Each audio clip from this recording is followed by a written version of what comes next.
न बुद्धिभेदं जनयेत् अज्ञानां कर्मसंगिनां जोषयेत् सर्वकर्माणि विद्वान् युक्ता समाचरन् प्रकृते क्रियमाणानि गुणैः कर्माणि सर्वशः अहंकार विमूढ़ात्मा कर्ताहम् इति मन्यते तत्त्ववित्तु महाबाहो गुणकर्म विभागयो गुणागुणेषु वर्तन्त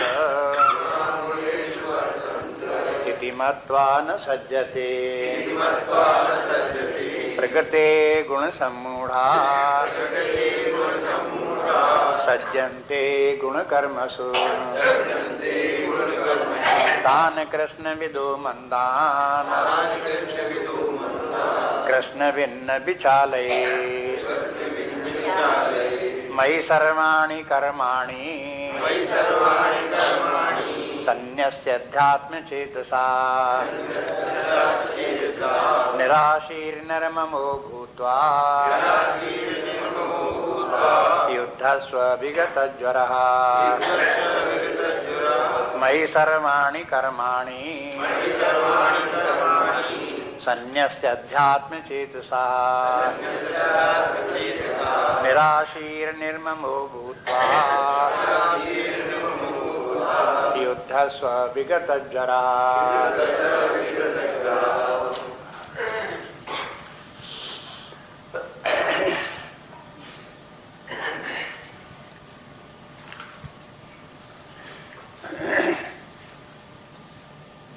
ज्ञानी व्यक्ति को निष्काम कर्मयोग कैसे करना चाहिए, ये प्रसंग चला आ रहा है।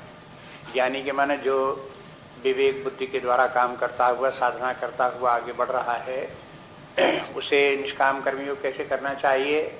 और ज्ञानवान हो गया माने आत्मज्ञानी हो गया, आत्मभाव में स्थित हो गया, तो उसे कर्म कैसे करना चाहिए, उसके निष्काम कर्मयोग का क्या रूप होगा।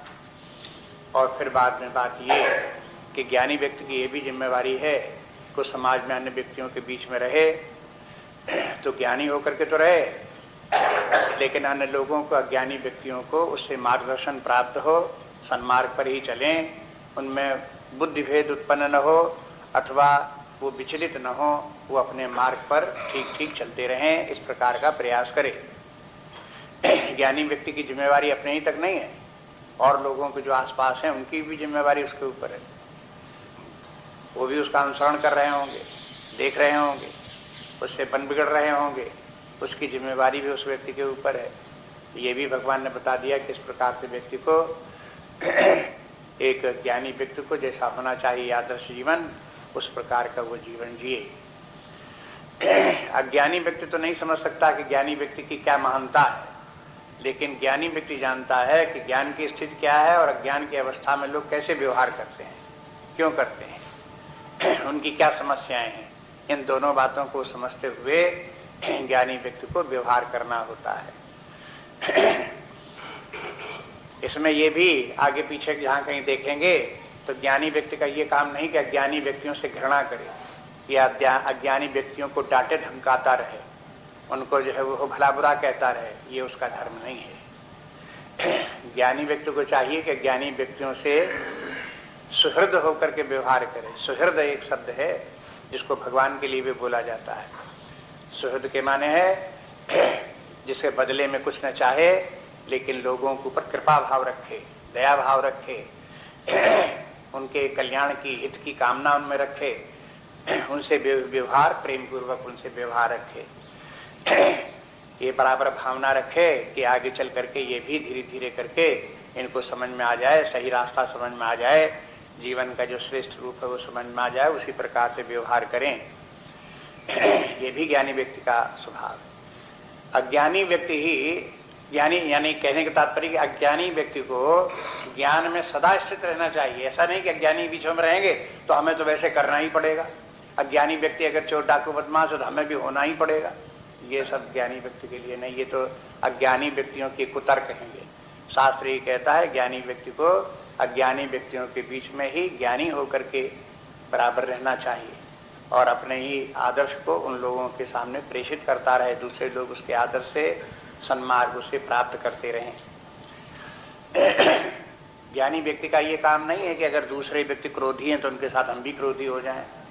अगर दूसरे लोग जो है वो अज्ञानी लोग जो है वो कामनाओं से ग्रसित हैं, क्रोध से ग्रसित हैं, लोभ से ग्रसित हैं या दुराचार भ्रष्टाचार में प्रवृत्त, तो हम भी उनके साथ उसी प्रकार के बन जाएं, ये भगवान नहीं कहते। अपने मन में अनासक्त ही रहो, विरक्त ही रहो, ज्ञानी ही बने रहो, लेकिन ऊपर से व्यवहार इस प्रकार से करो कि जैसे कि कोई सकाम भाव से कर्म करने वाले बड़े ही उत्साह से कार्य करते हैं, उस प्रकार से अपने धर्म कार्य को, आचरण कार्य को भली भांत आचरण करते रहो। ये बात बहुत ध्यान में रखने की है। ये जिन श्लोकों में बात कही गई है ये सभी के लिए बात है।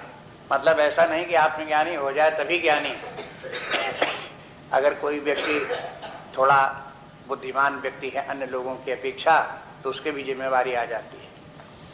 थोड़ा थोड़ा अंतर भी व्यक्तियों में होता है। जैसे आपको उदाहरण बताया, घर में परिवार में भी 4 लोग हैं तो एक व्यक्ति अगर समझदार व्यक्ति है तो उसे ऐसा व्यवहार करना चाहिए कि दूसरे लोग भी समझदारी का जीवन जिए, वो भी सन्मार्ग पर लगे। तो वो श्रेष्ठता की जो बात है वो कोई ऐसा नहीं है कि जब कोई शंकराचार्य जी जैसा हो, व्यास जी जैसा हो तभी वो श्रेष्ठ व्यक्ति है। वो श्रेष्ठ व्यक्ति जो है अपने अपने स्थान पर, हर व्यक्ति जो उसके अनुसरण करने वाले हैं, जो उनकी नकल करने वाले उनके साथ में लगे, उनके सबके सामने वो हर व्यक्ति श्रेष्ठ व्यक्ति है।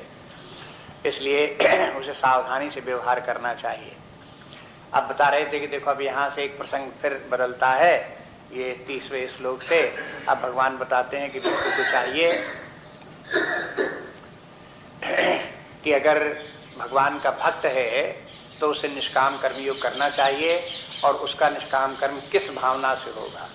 देखो ये भी देख लो, बहुत से लोग ये कहते हैं कि ये तो ज्ञानी की बातें हैं, निष्काम कर्मयोग भी ज्ञानी की बातें हैं, और हम तो भक्त हैं तो हमें इन सबसे क्या मतलब। भक्त लोग बहुत बार अपनी भक्ति के कारण से अन्य सब विचार की जितनी भी बातें आती हैं, ज्ञान की बातें, शिक्षा की बातें आती हैं, उनकी उपेक्षा करते रहते हैं और वो अपने आप को भक्त समझते रहते हैं। लेकिन भक्ति भी कोई कम थोड़ा है। भक्ति की भी महानता वैसी है जैसे ज्ञानी की है, और उससे कम नहीं है बल्कि अधिक ही है उसकी। ये ज्ञानी व्यक्ति को कैसे निष्काम कर्मयोग करना चाहिए, तो यहाँ देखेंगे श्रद्धा शब्द का प्रयोग भगवान करते हैं। इस श्लोक में नहीं, आगे आता है, उसमें कहते हैं कि देखो जो भक्त लोग हैं उनको श्रद्धा पूर्वक निष्काम कर्मयोग करना चाहिए। जिसे ज्ञानी व्यक्तियों का निष्काम कर्मयोग विवेक के ऊपर निर्भर करता है, ऐसे ही भक्तों का निष्काम कर्मयोग श्रद्धा पर निर्भर करता है। और यही 2 रास्ते हैं, चाहे विवेक को अपनाओ और चाहे श्रद्धा को अपनाओ, तीसरा कोई रास्ता नहीं।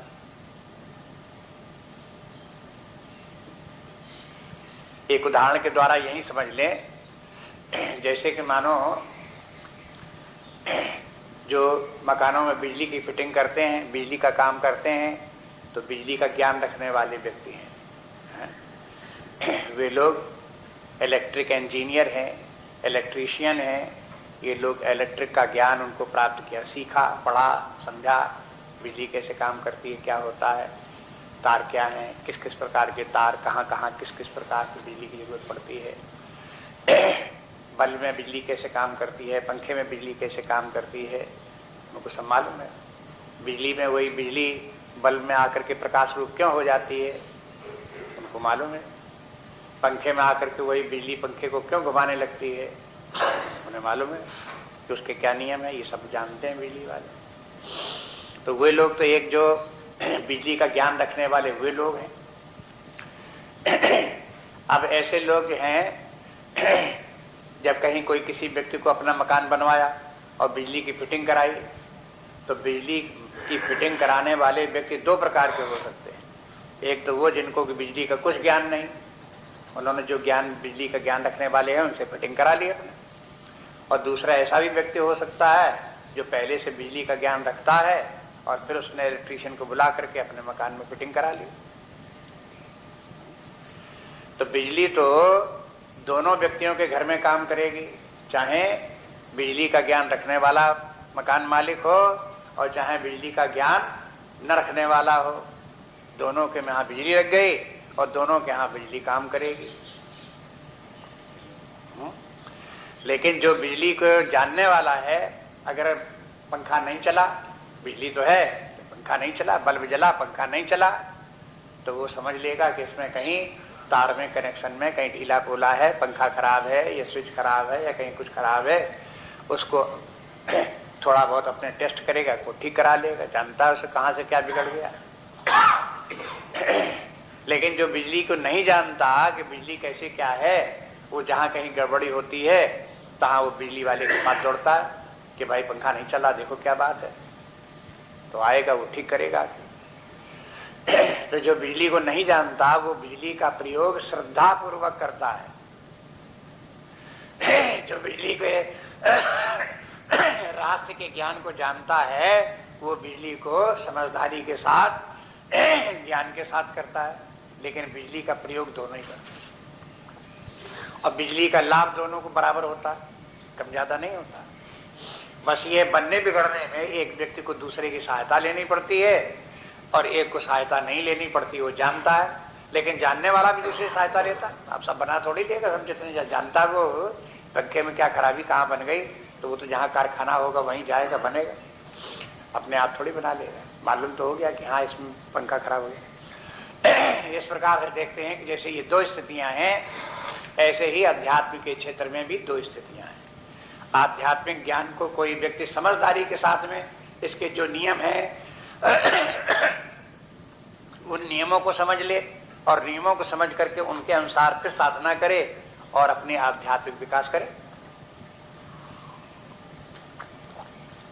दूसरा व्यक्ति वो भी हो सकता है को नियमों को न समझे कि कैसे काम करते हैं, उनके क्या रहस्य है, उनके पीछे साइकोलॉजी क्या कार्य कर रही है, लॉजिक क्या कार्य कर रही है, उससे कोई मतलब नहीं।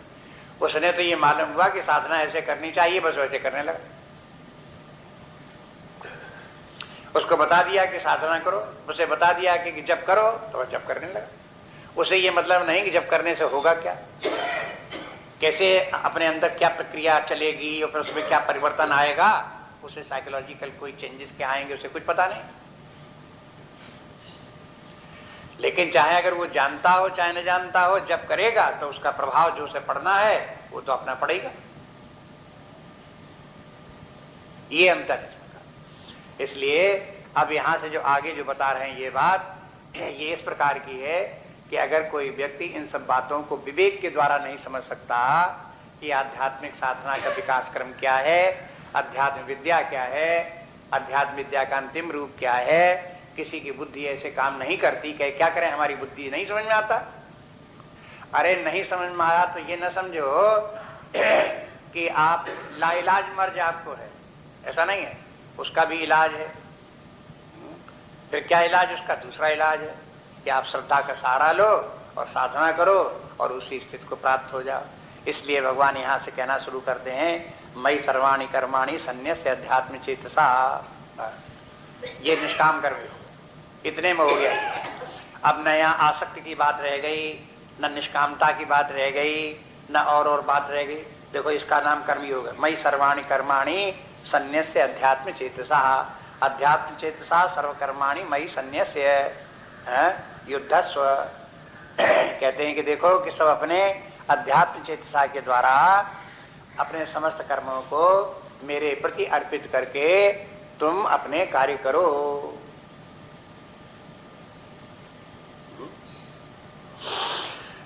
भगवान को समर्पण भाव से, ये जो भाव है यहाँ का, ये आप आगे देखेंगे बराबर गीता भर में जगह जगह भगवान दोहराते रहे। जहां भक्ति की बात आई है वहां ये बात भगवान दोहराते रहे हैं। 9वें अध्याय में भी भगवान ने यही कहा, यद करोषि यदस्नासि यज्जोषि ददासि। 9वें अध्याय में आएगा कि जो कुछ भी तुम करते हो तब वो सब कुछ मुझको ही अर्पण करो। ये 9वें अध्याय में आप देखोगे। फिर देखेंगे 12वें अध्याय में फिर आएगा, वहां पर भी भगवान इस प्रकार से बोलते हैं कि सब कर्मों को मुझको ही अर्पण करके करो। इससे तुम्हें क्या होगा कि तुम्हारे समस्त कर्मों के बंधन से मैं तुमको छुड़ा दूंगा। जैसे बिजली वाला आवे उसने फिटिंग कर दी है और कहा कि देखो स्विच ऑन करो, कि हाँ स्विच ऑन किया, कि बल्ब जल गया, कि हाँ जल गया, देखो ये स्विच ऑन करो, देखो पंखा चल गया, कि हाँ चल गया। बस अब इस प्रकार से बिजली का तुम प्रयोग करते रहो, अगर बिजली कभी गड़बड़ हो तो हमको बताना, मैं तुम्हारा साथ ठीक कर दूँ, और चला गया। ऐसे ही भगवान आए अब बोल गए कि तुम जो कुछ करते हो सब हमको समर्पण भाव से करते रहो, और जो कुछ तुम्हारा गड़बड़ होगा मैं सब ठीक कर दूँ। कुछ लोगों को लगता है ये तो बड़ी अच्छी बात है, सो सिंपल, हमें केवल इतना ही है कि हमें भगवान को समर्पण भाव से कर्म करते रहना है, बाकी सब जिम्मेवारी भगवान अपने ऊपर लेते हैं, तो हमको क्या करना है? क्यों हम तमाम विस्तार में पढ़े, विवेक में, विचार में, चिंतन में, इनके सबके जरने की जरूरत क्या है? इतनी आसान सी बात। भगवान के समर्पण के संबंध में देखो, मई सर्वाणि कर्माणि सन्न्यस्य, समस्त कर्मों को मुझ में सन्न्यस्य। सन्न्यस्य का तात्पर्य है न्यास के माने त्याग, सब माने भली भांत मुझ में उनका त्याग कर दो, माने मुझको समर्पित कर दो। अन्य दूसरी जगह जैसे आता है कि ब्रह्मण्याधाय कर्माणि संगम त्यक्ता, 5वें अध्याय में आएगा, वहां पर भी यही बात है। भक्त लोग कैसे कर्म करते हैं? ब्रह्मण्याधाय कर्माणि संगम त्यक्ता करोति, जो परमात्मा में अपने कर्मों को समर्पित करके उन्हीं के आश्रय रहते हुए आसक्ति छोड़ करके कर्म करता है, ऐसे करके वहां 5वें अध्याय में भी भगवान ने बोला। अथवा 18वें अध्याय में आप देखो, यथा प्रवृत्तिर्भूतानि येन सर्वमिदं ततं स्वकर्मणा तम अभ्यर्च्य सिद्धिं विन्दति मानवः। ये इस प्रकार के जो श्लोक जैसे भगवान को समर्पण वाले हैं सब जगह, 5वें अध्याय में, 9वें अध्याय में, 12वें अध्याय में, 18वें अध्याय में और स्थान पर भी, इन सब अध्यायों को आप इकट्ठे करके इसी दृष्टि से विचार करो तो भक्तों का निष्काम कर्मयोग कैसा है, एक पूरा शास्त्र आपको तैयार हो जाएगा। आपको 25-50 श्लोक ऐसे मिल गए तो आपको सब उसके द्वारा आपको ये मालूम हो जाएगा भक्त लोग निष्काम कर्मयोग कैसे करते हैं। उनका सबका विस्तार दूसरी जगह, यहाँ संक्षेप है, आगे चल करके उन श्लोकों में जो भक्तों के निष्काम कर्मयोग के पक्ष हैं, विभिन्न पक्ष, वो सब वहां पर भगवान ने बता दिए हैं। तो यहाँ सन्यास्य शब्द भी अपने स्थान महत्वपूर्ण है। ये सन्यास्य शब्द अन्यत्र प्रयोग नहीं किया है, यहाँ सन्यास्य शब्द है। इस बारे भक्तों को भी इतना सन्यास करना पड़ेगा कि मैं न करने वाला हूँ न भोगने वाला हूँ, ये सब के सब कर्म परमात्मा के द्वारा चलाए जा रहे हैं और ये सब कर्मों का फल परमात्मा ही जाने। परमात्मा में समर्पण भाव के माने क्या है? पहली बात तो ये कि इन कर्मों का करने वाला मैं नहीं हूँ, परमात्मा ही कर, उसी की शक्ति से कर चल रहे हैं। हम भले ही समझते हो कि मैं कर रहा हूँ, तो भी ये ध्यान रखें कि आखिरकार परमात्मा की शक्ति से मैं कार्य कर रहा हूँ, माने इसके पीछे परमात्मा की शक्ति विद्यमान है। ये भी समर्पण हो गया परमात्मा में। व्यक्ति का अहंकार छूटा है, हम कहाँ तक क्या कर सकते हैं, परमात्मा ही की शक्ति ये कार्य कर रही, तब तो अच्छे कार्य हो रहा है। इसलिए परमात्मा के लाओ पहले, उसके द्वारा उसके प्रेरणा से सारे कार्य चल रहे हैं। फिर अब जो कुछ हम कार्य कर रहे हैं, ये कार्य का उद्देश्य क्या है? उसका उद्देश्य परमात्मा की प्रीति है कि जो कुछ हम परमात्मा प्रसन्न हो। परमात्मा की प्रीति से क्या फायदा? तो सारी जिम्मेवारी हमारे ऊपर ले लेगा। जब हमसे परमात्मा प्रेम रखेगा तो सारी जिम्मेवारी हमारी परमात्मा के ऊपर हो जाएगी, वो हमारा बराबर ध्यान रखेगा। इसलिए हमको भी चाहिए कि जो कुछ भी हम करें वो कार्य करें जो परमात्मा को पसंद है, और जो उसका फल भी इसलिए कि परमात्मा की प्रियता प्राप्त हो। तो आप देखोगे इस विचार में भी निष्काम कर्मयोग के जो तत्व हैं वो सब आ गए। निष्काम कर्मयोग में आपको बता दिया, कर्ता भाव नहीं होना चाहिए, भोक्ता भाव नहीं हो करके फल में आसक्ति, अटैचमेंट उसमें नहीं होना चाहिए, उसके ऊपर निर्भर नहीं होना चाहिए। अब यही बात भक्ति के लिए भी है। भक्ति में भी कर्ता भाव नहीं होना चाहिए, भोक्ता भाव नहीं होना चाहिए, उसे भी कर्म के फल के ऊपर निर्भर नहीं होना चाहिए। वो कर्म का फल जो मिलेगा परमात्मा जाने, वही देने वाला है, वही प्राप्त करने वाला है, उसी का परमात्मा के साथ जोड़ दिया। इस प्रकार से देखते हैं कि निष्काम कर्मयोग के जितने तत्व हैं वो भक्तों के जो परमात्मा में समर्पण भाव से जीवन जीते हैं उन्हीं के लिए कर्म करते हैं, उनका भी निष्काम कर्मयोग होता है। अध्यात्म चेतसा के माने हुआ अपने चित्त को परमात्मा में लगा करके, देखो अपने चित्त को परमात्मा में लगा करके, जैसे कि व्यक्ति अपने चित्त को विषयों में लगा करके जीवन जीता है, धन में अपने चित्त को लगा करके कार्य करता है। हाँ, ये उदाहरण है। इसी प्रकार से अपने चित्त को परमात्मा में लगाओ। ये समझो कि शायद सबसे बड़ी संपत्ति परमात्मा ही है। परमात्मा को हमें प्राप्त करना है, उसी की प्रियता प्राप्त करनी है, उसी के आश्रय रहना है, उसी में समर्पित रहना है। ये सब भाव अगर रखे तो चित्त परमात्मा में लग गया। जब परमात्मा में चित्त लग गया तो फिर अब वो कर्म जितने होंगे परमात्मा के लिए होंगे। तो अब ये निष्काम कर्म, भक्तों का निष्काम कर्म हो गया। अच्छा, अब ये बात रह गई कि आगे फिर भविष्य में क्या होगा और उसकी चिंता कौन करे। तो कहे अब ये भगवान जाने कि आगे जो कुछ होगा वो जाने, हम तो उसके लिए कर्म करते हैं, हमें भविष्य की कोई चिंता की जरूरत नहीं। भूतकाल में जो कुछ हमने किया उसका क्या होगा, कहते उसकी भी चिंता मत करो। अब जे दुराचारो बसते माम अनन्य भाग, अभी जो कुछ पहले जो कुछ किया उसे भूल जाओ। हमने गलत किया सही किया उसकी कोई चिंता नहीं। मान लो बहुत दुराचारी भी रहे तो भी उसको भूल जाओ। भूतकाल की बात को छोड़ दो, भविष्य में क्या बनेगा क्या बिगड़ेगा उसको भी भूल जाओ। वर्तमान में भी शांत होकर के अपने कार्य को परमात्मा में समर्पित होकर के करते रहो। उसके लिए भी उद्विग्न मत हो कि हम कुछ कर नहीं पा रहे, हाय क्या क्या होगा, अभी कुछ गड़बड़ नहीं रहा, ऐसा न हो जाए वैसा न, कुछ नहीं। अपने शांत पूर्वक विश्राम पूर्वक कार्य करो। ये बात है दूसरी पंक्ति में भगवान बोलते हैं। देखो ये दूसरी पंक्ति बड़ी महत्वपूर्ण है। स्वामी चिन्मयानंद जी ने इसके ऊपर बहुत बोला है। हर प्रवचन में जगह जगह जहां कहीं आया है इस पर बोलते रहे। जहां एफिशिएंसी प्रोफिशिएंसी पर उनके लेक्चर्स हुए हैं उसका आधार यही पंक्ति है कि किसी व्यक्ति की एफिशिएंसी किस पर डिपेंड करती है, इसी श्लोक पर निर्भर करती है। जिन लोगों ने इस श्लोक पर ध्यान नहीं दिया उनकी एफिशिएंसी नष्ट हो जाती है। प्रोफिशिएंसी होते हुए भी यद्यपि जानते हैं कि बहुत काम बहुत ज्ञान उनको है, बहुत सीखा है, बहुत समझा है, लेकिन जब करने पर उतारू होते हैं तो उनसे बनता नहीं, बिगड़ जाता है। ये जो गड़बड़ी आती है व्यक्तियों को, ये दूसरी पंक्ति है, इसकी तरफ लोगों ने ध्यान नहीं दिया। ये एक बहुत बड़ा साइकोलॉजिकल फैक्ट है, मनोवैज्ञानिक सिद्धांत, मनोवैज्ञानिक रहस्य है, जो व्यक्ति को व्यवहारिक जीवन में भी अगर इसको समझ में आ जाए, इसी प्रकार से प्रयोग करे तो उसके लिए बड़ा कल्याणकारी सिद्ध हो। आध्यात्मिक जीवन में भी विकास करने के लिए ये सिद्धांत बड़ा महत्वपूर्ण है। इसमें देखो 3 काल के संबंध में बात कही गई। निराशीर, निर्ममः, विगत ज्वरा, 3 शब्द है। भूत्वा युद्धस्व, ये तो युद्धस्व तो आदेश है भगवान का। हे अर्जुन तुम युद्ध करो। हाँ? युद्ध करो, कैसे युद्ध करो, इन 3 बातों को ध्यान में रखते हुए। निराशीर होकर के युद्ध करो, निर्ममा होकर के युद्ध करो, विगत ज्वरा होकर के युद्ध करो। आशा जो होती है वो भविष्य के लिए होती है, तो भविष्य में कोई आशा मत रखो, भविष्य के प्रति कोई कामना मत रखो। माने ये निष्कामता की बात है। भक्त को भी भविष्य की चिंता नहीं करनी चाहिए।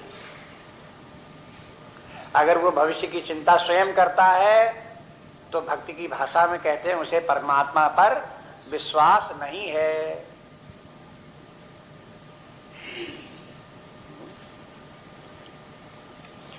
या तो स्वयं भविष्य की चिंता कर लो या परमात्मा पर विश्वास कर लो।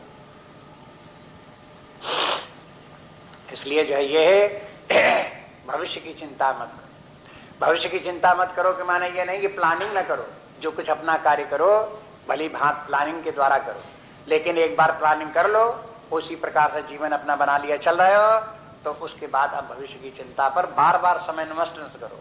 अपनी बुद्धि को भविष्य की चिंता में लगा करके अपनी शक्ति का अपव्यय मत करो। व्यक्ति की शक्ति का अपव्यय भी 3 प्रकार से होता है। अगर भविष्य की चिंता बहुत करता रहता है तो उसकी मानसिक शक्ति क्षीण होती है। इसलिए निराशीर है। यहां आशा के माने है कामना। भविष्य में कहीं किसी वस्तु की कोई कामना दुराग्रह मत रखो, बस अपने कर्तव्य कर्म को करते रहो। दूसरी बात निर्ममः, ये निर्ममा भूतकाल के संबंध में है। हाँ, मम माने मेरा, निर्ममा माने कुछ भी अपना मत समझो। भूतकाल में भला किया तो भी उसे अपना मत समझो, बुरा किया तो भी उसे अपना मत समझो, उसके साथ कहीं ममत्व मत रखो।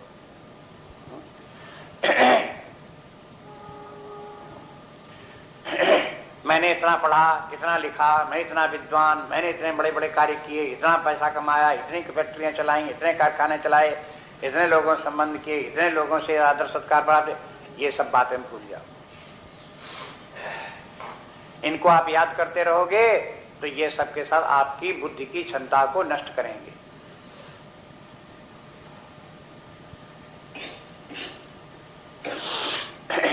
अब अगर शास्त्र की बात आपको मालूम हो तो व्यवहार में आप देखोगे, स्वयं आपको जब इस प्रकार के कार्य करोगे, हाँ, जो शास्त्र के विरुद्ध होंगे, तो आपको स्मरण आएगा।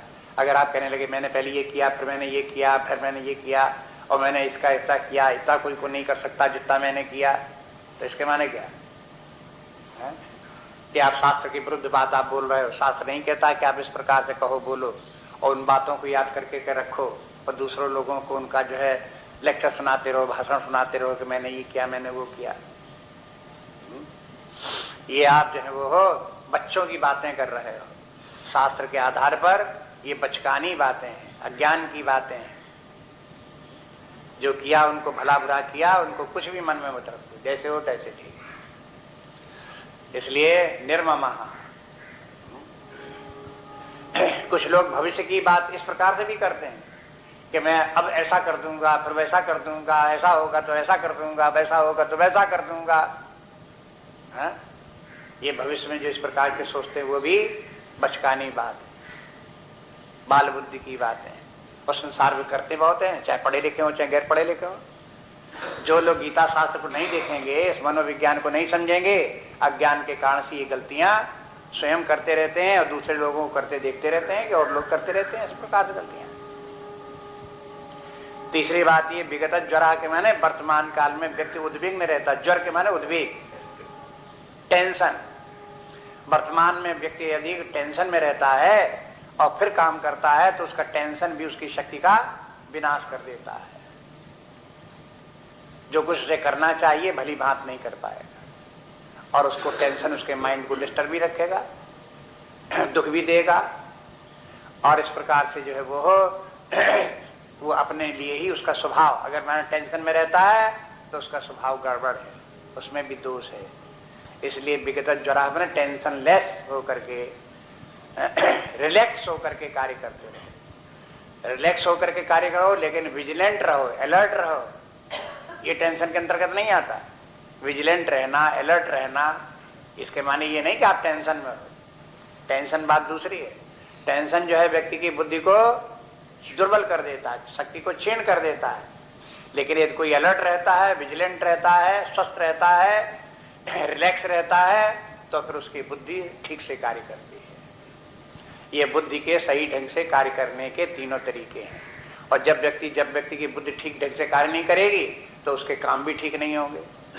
हाँ, इसलिए बुद्धि को ठीक कैसे रखा जाए, इन तीन प्रकार से अपनी बुद्धि को ठीक रखो।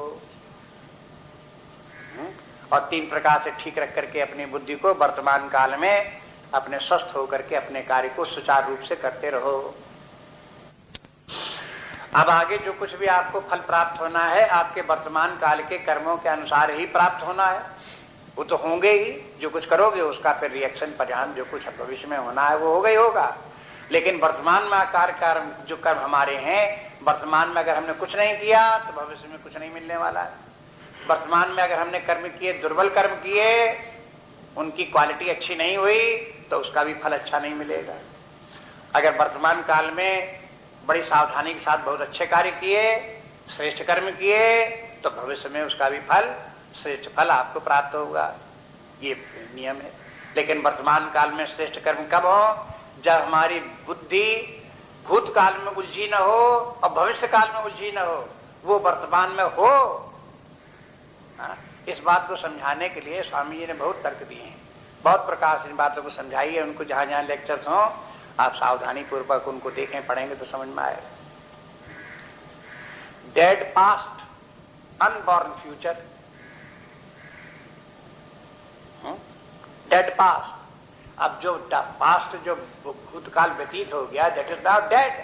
अब मरे की क्या चिंता, उसी को लेकर के आप बार बार उसको सोचो और बार बार बखान करो, बार बार उसका वर्णन करो। और जो अनबॉर्न फ्यूचर, जो भविष्य अभी पैदा नहीं, अभी आए ही नहीं, उसको लेकर के आप तमाम बुद्धि को उसमें उलझाओ, ये सब मूर्खता के लक्षण हैं। ये देखो किस प्रकार के जीवन, किस प्रकार के अपने बौद्धिक रूपरेखा कैसी बनानी चाहिए, ये बराबर ध्यान में रख करके तब कार्य करो। निराशी निर्भमो भूत्वा युद्धस्व विगत ज्वर, विगत ज्वर होकर के कार्य करो। अब इसको थोड़ा इस प्रकार के भक्तों का जो ये निष्काम कर्मी योग है, इसकी रूपरेखा को और भगवान आगे बताते हैं। देखो, ए मे मतमिदम नित्यम अनुतिष्ठन्ति मानवा श्रद्धावन्तो अनुसूयन्तो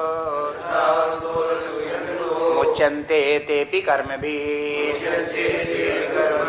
ये मे मतमिदं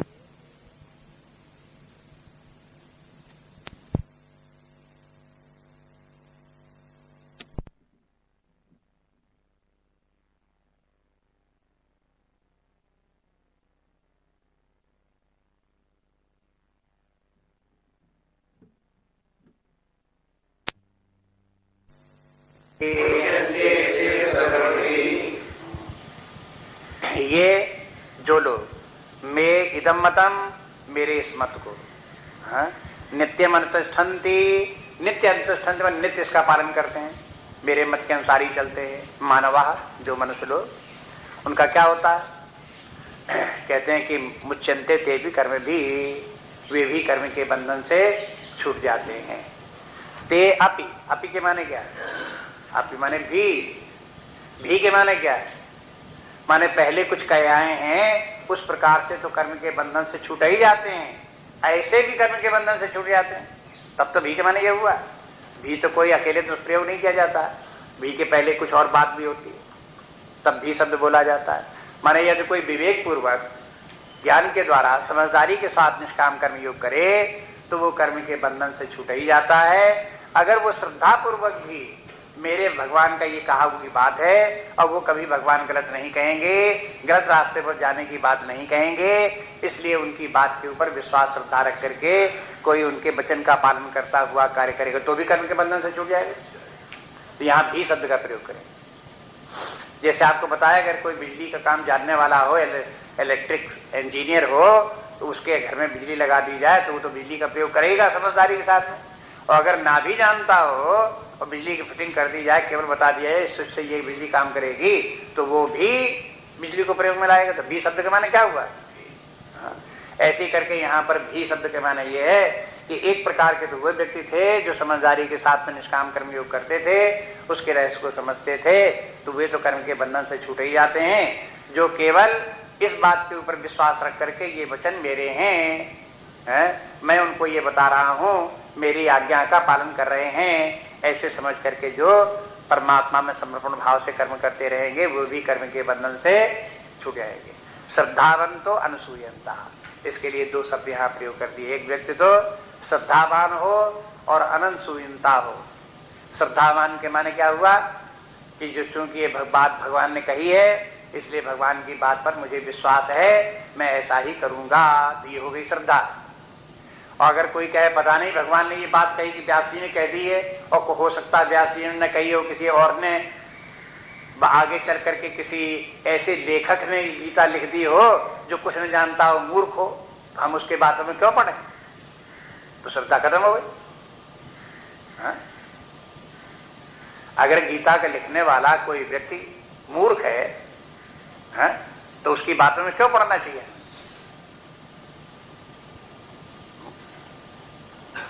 तो इसके माने यह श्रद्धा हो गई। श्रद्धा के माने व्यास जी की लिखी हुई है पुस्तक, भगवान के उसमें वचन है, भगवान ने स्वयं इस प्रकार का बात कहा, तो आप श्रद्धा हो गई। तो इस प्रकार से श्रद्धा द्वारा भी देखते हैं कि संसार में तुलसीदास जी के मतानुसार भी, अन्य अन्य विद्वानों के मतानुसार भी, संसार में इतनी बड़ी पॉपुलेशन है, उसमें अधिकांश व्यक्तियों का जो जीवन है श्रद्धा के बल पर ही चलता है। धर्म के मार्ग पर भी चलते हैं तो श्रद्धा के बल पर ही अधिकांश लोगों का कार्य चलता है। 90%, 95% व्यक्तियों का जीवन श्रद्धा पर ही चल रहा है। बहुत से धर्म इस प्रकार के संसार में इस पृथ्वी पर हैं, संप्रदाय इस प्रकार के हैं जो श्रद्धा के बल पर ही चल रहे हैं। विवेक के द्वारा चलने वाले, विचार के द्वारा चलने वाले, लॉजिक पकड़ करके समझ करके चलने वाले तो बहुत थोड़े व्यक्ति होते हैं उस प्रकार करते। इसलिए ये श्रद्धा भी धर्म के मार्ग में आगे ले जाने वाली प्रबल साधन है ये। इसलिए कहते हैं श्रद्धावंता जो श्रद्धा न हुए, श्रद्धावान। और असूया और अनसूया, अनसूया, एक तो असूया के माने है दोष दृष्टि, असूया। अनसूया माने जिसमें दोष दृष्टि न हो।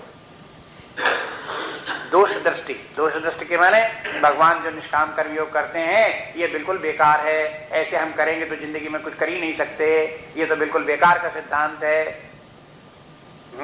इसमें ये दोष, इसमें ये दोष, इसमें ये दोष, इसमें ये दोष।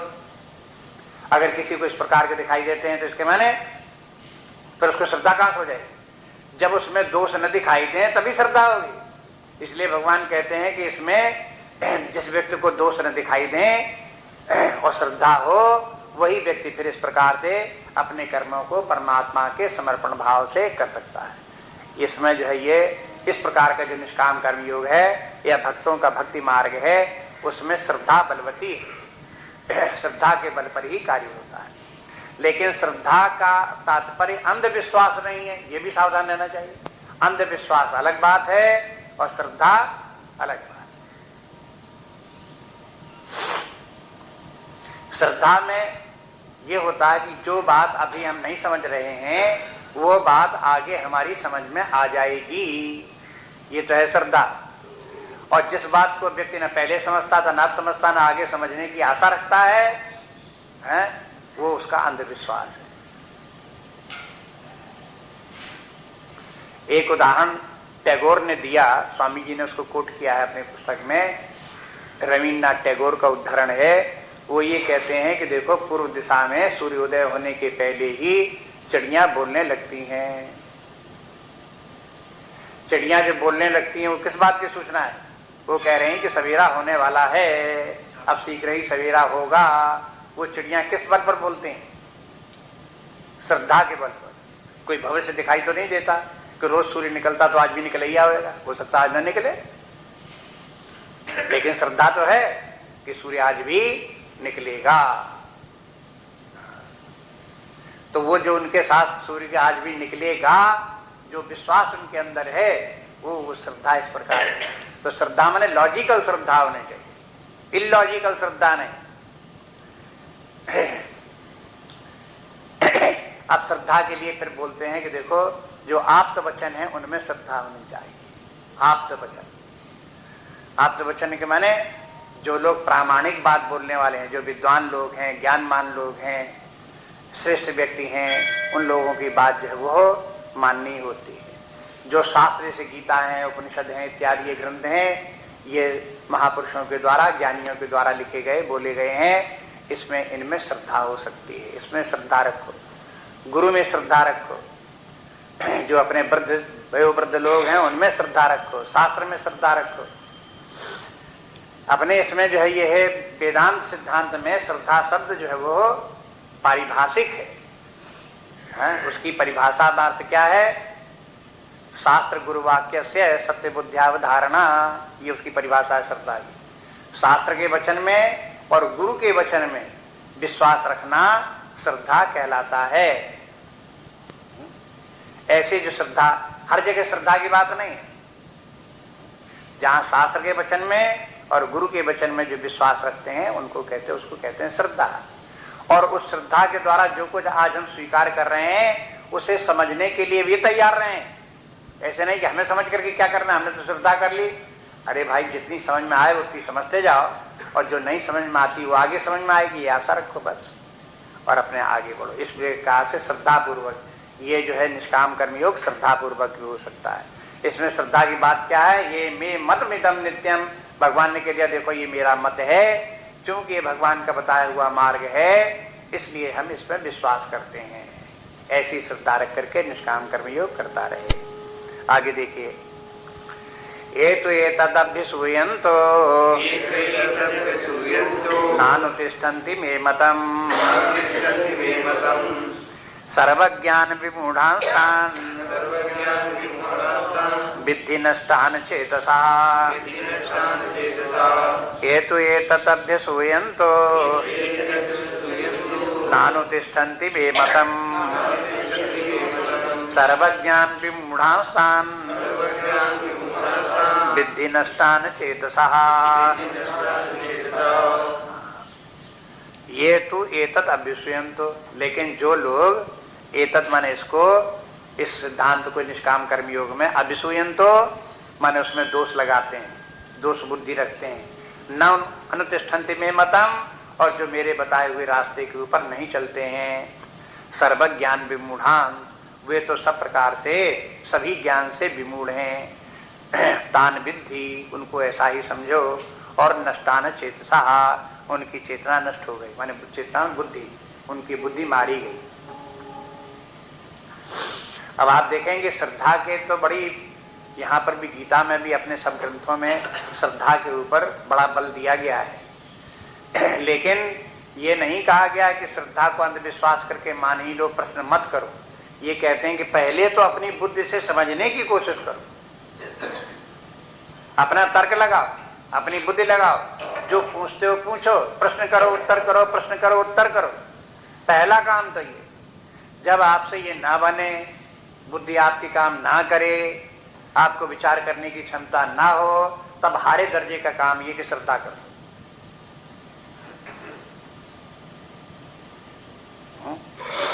श्रद्धा के बल पर कहते हैं भगवान, अब कहते हैं कि अगर श्रद्धा भी नहीं आप कर सकते हो तो आप क्या करोगे? बताओ, आपको बताओ क्या रास्ता?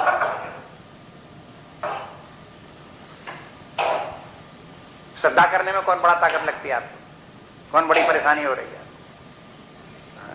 ये कहते हैं ये तो एतत् अभ्युसूयन्तो, जो लोग हमारे इस मत के ऊपर दोष लगाते हैं, इसमें दोष तो लगा रहे हैं और उनको समझ में आता नहीं है। कहते हैं नानुतिष्ठन्ति मे मतम, और मेरे बताए हुए रास्ते पर निष्काम, यानी निष्काम कर्म योग में प्रवृत्त नहीं होते, निष्काम भाव से जीवन नहीं जीते, तो वे सर्वज्ञान विमूढ़ा तान विद्धि, उनको तो ऐसा समझो सर्वज्ञान विमूढ़ा, वो सब प्रकार से विमूढ़ है, उनकी बुद्धि मारी गई है। सर्वज्ञान के माने है विवेक और श्रद्धा दोनों से रहे। देखो ज्ञान दो प्रकार का है, ज्ञान जो है वो हो, विद्या जो है दो प्रकार की, ज्ञान और जो है ये भक्ति या उपासना, ये दोनों ही विद्या कहलाते हैं, इनको दोनों को ही ज्ञान कहते हैं। सर्वज्ञान के माने दोनों प्रकार का ज्ञान। यहाँ आप देखोगे एक तरफ ज्ञान है, एक तरफ उपासना है। उपनिषदों में ज्ञान और उपासना को दोनों मिलकर के विद्या कहते हैं। ये ज्ञान भी विद्या है और उपासना भी विद्या है। जैसे ज्ञान विज्ञान के परमात्मा की अविद्या का नाश करके विद्या को उत्पन्न कर देता है, विज्ञान परमात्मा के अज्ञान को नाश करके ज्ञान उत्पन्न कर देता है, विद्या देता है। इसी प्रकार से उपासना भी अविद्या का नाश करती है, भक्ति भी अविद्या का नाश करती है। ये उपासना और भक्ति जो है श्रद्धा के बल पर चलती है, इसमें श्रद्धा करनी पड़ती है। तो ये दो तरीके हो गए, श्रद्धा भी ज्ञान है, हाँ, और जो है वो हो ज्ञान या विवेक, वो भी ज्ञान है, दोनों ही ज्ञान है। इसलिए कहते हैं अगर न श्रद्धा है और न विवेक बुद्धि है तो फिर भक्त नष्टान चेतसा, तो फिर वो अध्यात्म के मार्ग में चलेगा नहीं। ऐसे को कहते हैं नास्तिक हो गया, हाँ, न उसे श्रद्धा है न उसमें विवेक है, दो में से कोई काम नहीं करता। कभी कभी ऐसी भी व्यक्ति की होती है, उसे समझने की कहो तो समझ में आता नहीं समझ में आता तो कहो कि अपने श्रद्धा के बल पर मान लो, इस प्रकार चलो करो ऐसा ही, तो मानने को भी तैयार नहीं, उसमें भी उसे दोष दिखाई देता है। हम क्यों मान ले, हम क्यों मान, अब हम क्यों मान ले अगर पूछते तो हम कारण बताते हैं इसलिए मान लो, तो फिर वो समझ में नहीं आता। अगर विवेक समझ में नहीं आता, श्रद्धा स्वीकार नहीं करते, तो बताओ तीसरा रास्ता क्या है? कहते तीसरा और कोई रास्ता नहीं, दो में से कोई एक रास्ता अपनाने पड़ेगा, दो में से कोई भी सेलेक्ट कर लो। विवेक बल आपका काम करता हो तो लगाओ, विचार करो, न विवेक बल काम करता हो तो श्रद्धा के द्वारा स्वीकार करो और साधना करो, निष्काम कर्म योग जैसे बताया भगवान ने, इसी प्रकार करो।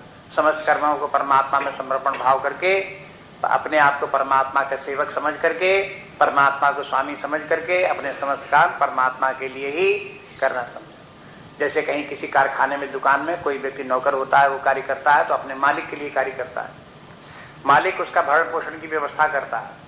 जिस प्रकार से सेवक और स्वामी का संबंध है, इसी प्रकार से भक्ति में सेवक और स्वामी का संबंध है। अस विश्वास जाय नहीं भोरे, मैं सेवक और रघुपति पति मोरे।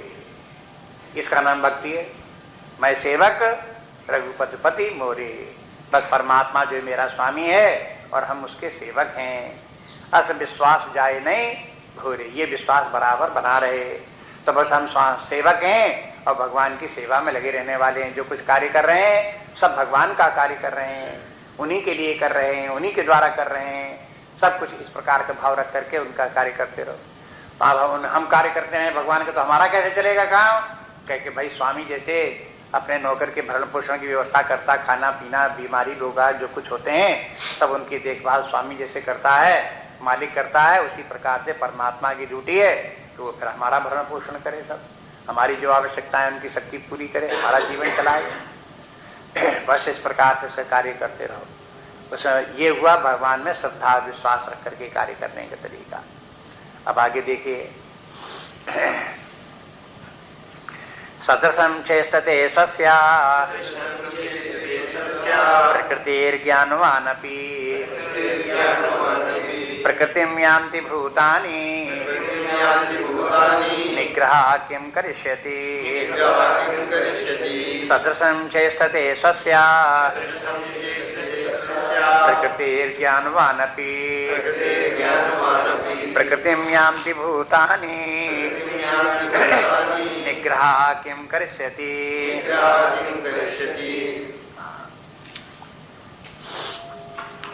जब ये भगवान ही कहते हैं मे मतम इदम, पिछले श्लोकों में बोला भगवान ने 2 बार, 31 में भी बोला, 32 में बोला। ये मे मतम इदम नित्यम, 32 में बोला ज्ञान तिष्ठन्ति मे मतम। तो मे मतम के माने भगवान का मत, परमात्मा का मत, उन्हीं का मत है, मैंने उन्हीं का बताया हुआ सिद्धांत मार्ग जीवन का तरीका है। ये मत जो है वो हो, इसलिए इसको दूसरे शब्दों में भक्त लोग कहते हैं भागवत धर्म। भागवत धर्म के माने भगवान का बताया हुआ जो धर्म है, जीवन का विधान है, वो भागवत धर्म कहलाता है। इस भागवत धर्म में ईश्वर को या परमात्मा को ही अपना गुरु माना जाता है। जैसे गुरु के आदेश को मानते हैं, उसने जो कुछ कहा उस गुरु के बात की बात को माना, आज्ञा मानना जैसे आवश्यक है, इसी प्रकार से परमात्मा की बात गुरु वचन है, ऐसे समझ करके उसको स्वीकार करें।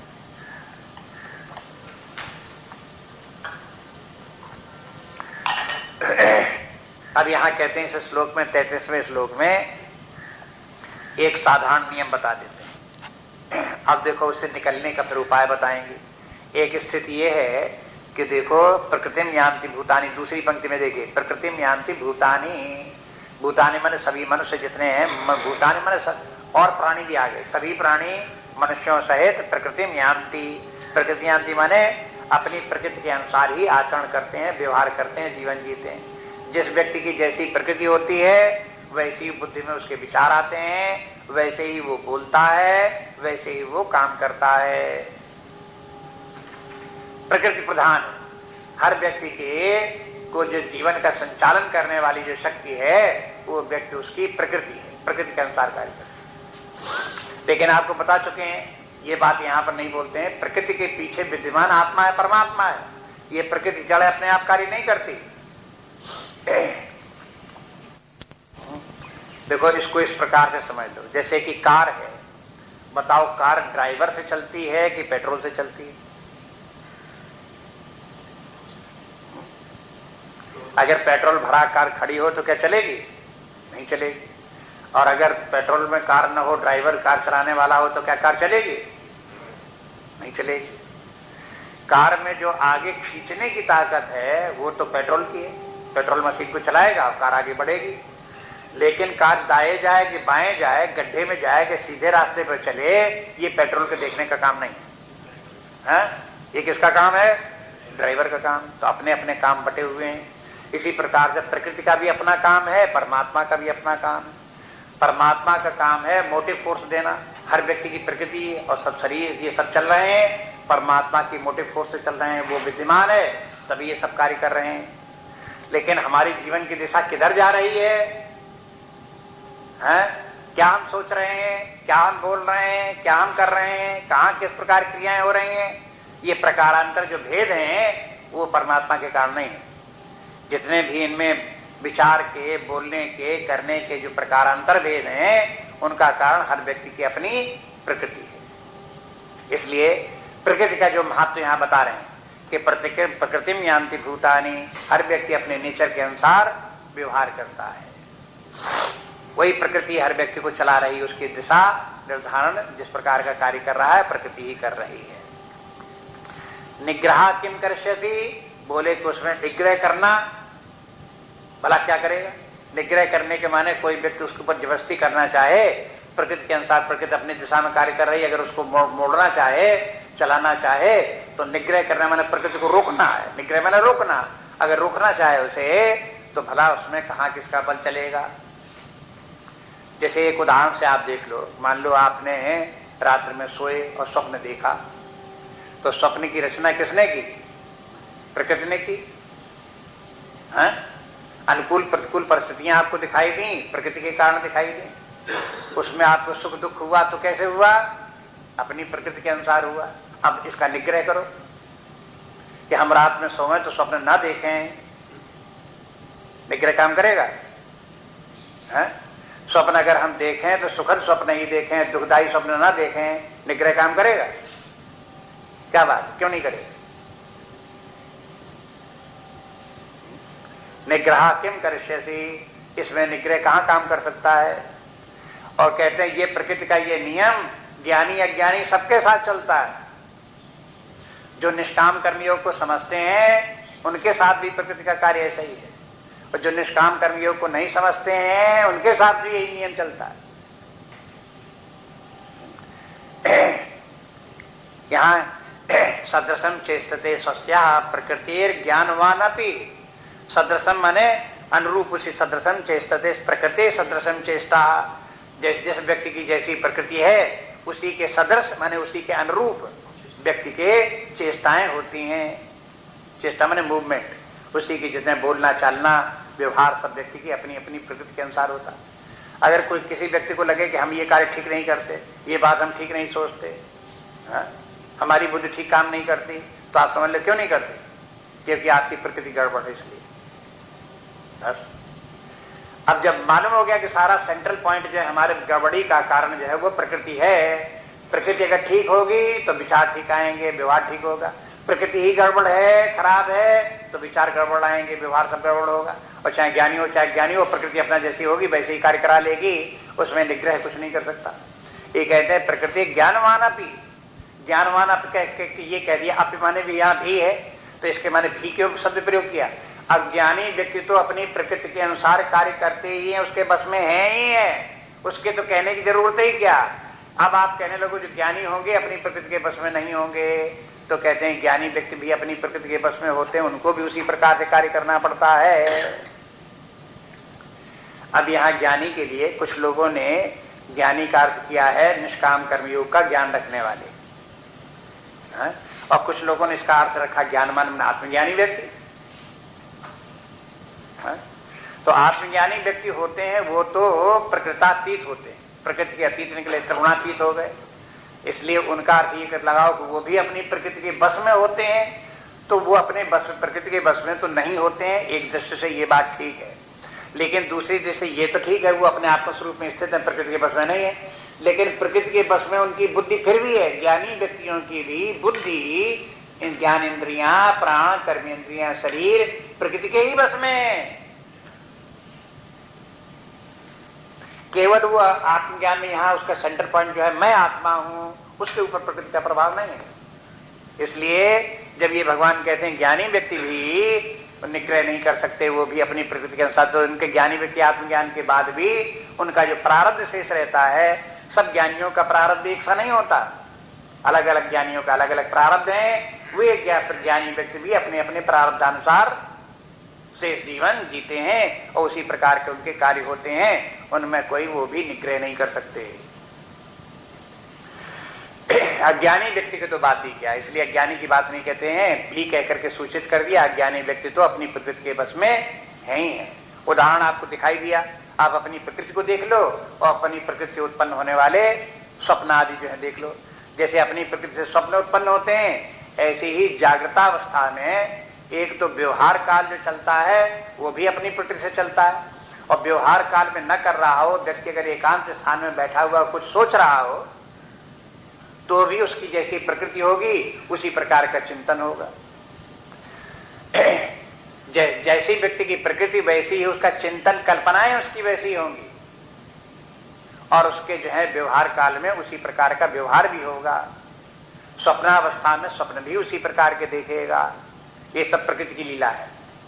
हर व्यक्ति की जैसी प्रकृति है उसी के अनुसार ये तीनों अवस्थाओं में, एक तो व्यवहार काल, दूसरा कल्पना काल, तीसरा स्वप्न काल, इन तीनों अवस्थाओं में व्यक्ति की प्रकृति ही निरंतर कार्य कर रही है, और हर व्यक्ति अपनी अपनी प्रकृति के अनुसार इन तीनों अवस्थाओं में जीवन जी रहा है।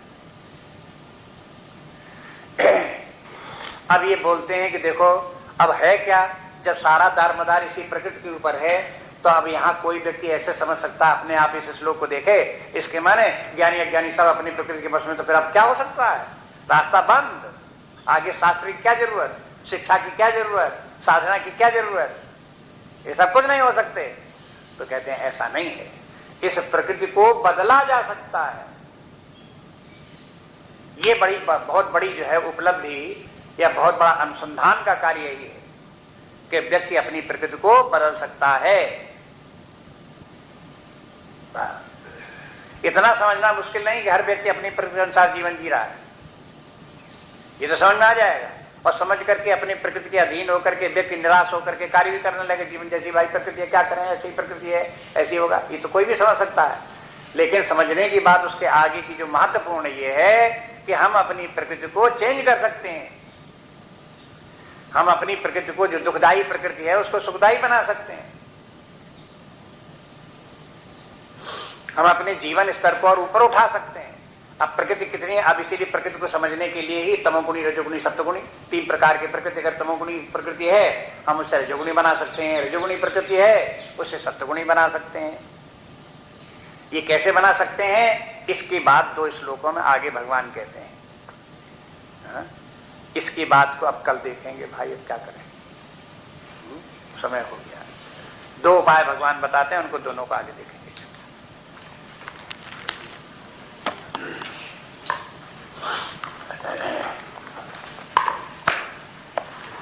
नान्या स्पृहा रघुपते हृदय स्मदीये, सत्यं वदामि च भवान् अखिलान्तरात्मा, भक्तिं प्रयच्छ रघुपुङ्गव निर्भराम्ये, कामादिदोषरहितं कुरु मानसञ्च।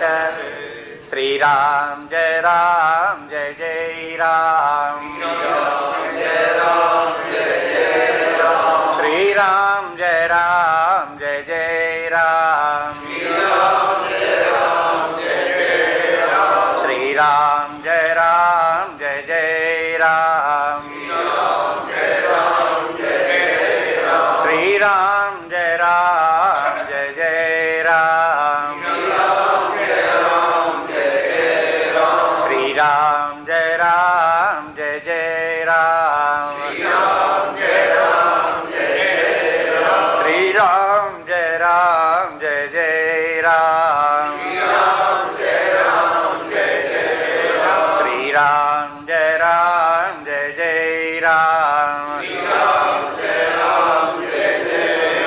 श्री राम जय राम जय जय राम,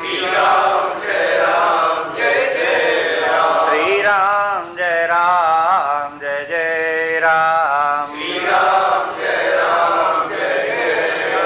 राम जय राम जय जय राम, श्री राम जय राम जय जय राम, श्री राम जय राम